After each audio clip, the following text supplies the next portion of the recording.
ഇതെല്ലാവരും വിചാരിച്ചത് ഇന്നൊരു സമവായം ഉണ്ടാവുന്നതാണ്. കാരണം മുഖ്യമന്ത്രി മുൻകൈ എടുക്കുന്നു, മുഖ്യമന്ത്രി ബിനോയ് വിശ്വത്തെ കാണുന്നു. അപ്പോൾ സ്വാഭാവികമായിട്ടും ഇക്കാര്യത്തിൽ മഞ്ഞുരുകേണ്ടതാണ്. മഞ്ഞുരുകുന്നില്ല എന്നതിന്റെ അർത്ഥം കാര്യങ്ങൾ കുഴപ്പത്തിലാണ് എന്നാണോ? CPI വളരെ ഖണ്ഡിതമായി ഞങ്ങളുടെ പ്രശ്നം പരിഹരിച്ചിട്ടില്ല എന്ന് പറയുമ്പോൾ എന്ത് മനസ്സിലാക്കണം? അങ്ങനെയല്ല അഭിലാഷ്. ഈ പ്രശ്നത്തില് CPI ഉന്നയിക്കുന്ന നിലപാടിൽ അങ്ങനെ ഉന്നയിക്കാൻ പാടില്ല എന്നുള്ള അഭിപ്രായമൊന്നും CPIM-ന് പുലർത്താൻ കഴിയില്ല. കാരണം അവരവരുടെ രാഷ്ട്രീയമാണ് പറയുന്നത്. അത് CPI-യും CPIM-ഉം ഒരു മുന്നണിയിൽ രാഷ്ട്രീയമായ യോജിപ്പോടുകൂടി നിൽക്കുന്ന പാർട്ടികളാണ്, പ്രധാനപ്പെട്ട പാർട്ടികളാണ്. അപ്പോ ഇതിന്റെ അവസാനം സൂചിപ്പിച്ചല്ലോ, രാഷ്ട്രീയമാണ് പറയുന്നത്. ശരിയാണ്, വളരെ ശരിയാണ്, രാഷ്ട്രീയം തന്നെയാണ് പറയുന്നത്. പക്ഷെ ആ പറയുന്ന രാഷ്ട്രീയത്തിൽ എത്രത്തോളം അർത്ഥവത്തായിട്ടാണ് പറയുന്നത് എന്നുള്ള വിയോജിപ്പുകൾ നിലനിൽക്കുന്നുണ്ട്. ആ വിയോജിപ്പുകളാണ് ഇന്നും തീരാതെ പോയിട്ടുള്ളതെന്നും അതിന് അപരിഹാര്യമായ കാര്യമല്ല എന്നുമാണ് ഞാൻ മനസ്സിലാക്കിയിട്ടുള്ളത്. അല്ലെ, അപരിഹാര്യമല്ല എന്ന് പറയുമ്പോ പരിഹരിക്കണമെങ്കിൽ ഇക്കാര്യത്തിൽ ഒരു മിഡ്വേ വേണ്ടേ? ഇത് റദ്ദാക്കണം, MOU റദ്ദാക്കണം എന്നുള്ള ആവശ്യമാണ് CPIക്ക്. ഡി രാജ ഫ്രീസ് ചെയ്യണം MOU എന്നാണ് ഇന്ന് 6 മണിയോടുകൂടി വാർത്താ സമ്മേളനം നടത്തിയപ്പോൾ ആവശ്യപ്പെട്ടത് സർക്കാരിന്. പിണറായി വിജയൻ സർക്കാരിന് അത് പറ്റുമോ? അത് പറ്റിയാലല്ലേ ഇവിടെ ഒരു സമവായമുള്ളൂ. അല്ല, അങ്ങനെയല്ല. അപ്പൊ ഈ നേതാക്കന്മാർ സംസാരിക്കുമ്പോൾ അവരുടെ രാഷ്ട്രീയം പറയും. ആ രാഷ്ട്രീയത്തിൽ അഡമന്റായിട്ട് നിൽക്കുന്ന നിലപാടല്ലല്ലോ അത്.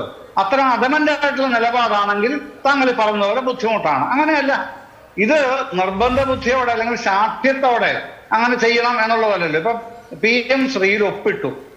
PM ശ്രീയിൽ ഒപ്പിട്ടതുകൊണ്ട് ഒപ്പിട്ടത് റദ്ദാക്കാൻ കഴിയില്ല എന്നുള്ളത് പറയുന്ന ഏത് നേതാവിനും, അത് പിണറായി വിജയൻ പറഞ്ഞാലും ഡി രാജ പറഞ്ഞാലും ബിനോയ് വിശ്വം പറഞ്ഞാലും വി ശിവൻകുട്ടി പറഞ്ഞാലും ആര് പറഞ്ഞാൽ എല്ലാവർക്കും അറിയാം, ഒപ്പിട്ട ഒരു എഗ്രിമെന്റിൽ നിന്ന് പിൻവാങ്ങാൻ കഴിയില്ല. പക്ഷെ എന്താണ് തർക്കം? അതാണ് രണ്ടാമത്തെ ഇഷ്യൂ വരുന്നത്. അത് CPIയുടെ തർക്കം അവർ വ്യക്തമായിട്ട് പറഞ്ഞിട്ടുണ്ട്. ഈ PM ശ്രീ വഴി നടപ്പാക്കാൻ പോകുന്നത് വർഗീയ അജണ്ടയാണ്.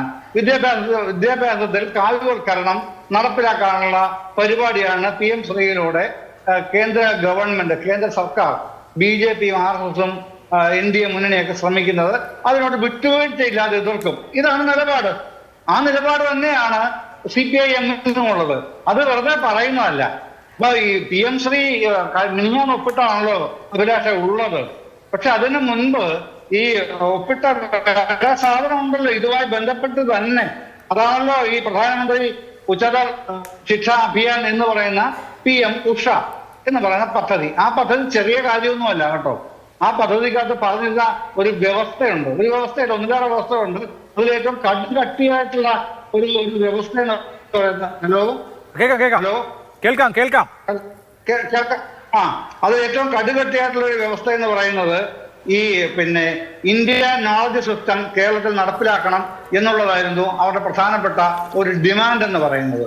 അത് കഴിയില്ല എന്ന് തന്നെ കേരളം പറയുകയും കേരള നോളജ് സിസ്റ്റം നമ്മൾ വെൽ എസ്റ്റാബ്ലിഷ്ഡ് ആണ്, അക്നോളജ്ഡ് ആണ്, അത് നടപ്പാക്കാൻ കഴിയുമെന്ന് കേരള ഗവൺമെന്റ് പറഞ്ഞു. വിദ്യാഭ്യാസ വകുപ്പ് അടിവരയിട്ട് പറഞ്ഞു, ഉന്നത വിദ്യാഭ്യാസ വകുപ്പ് പറഞ്ഞു.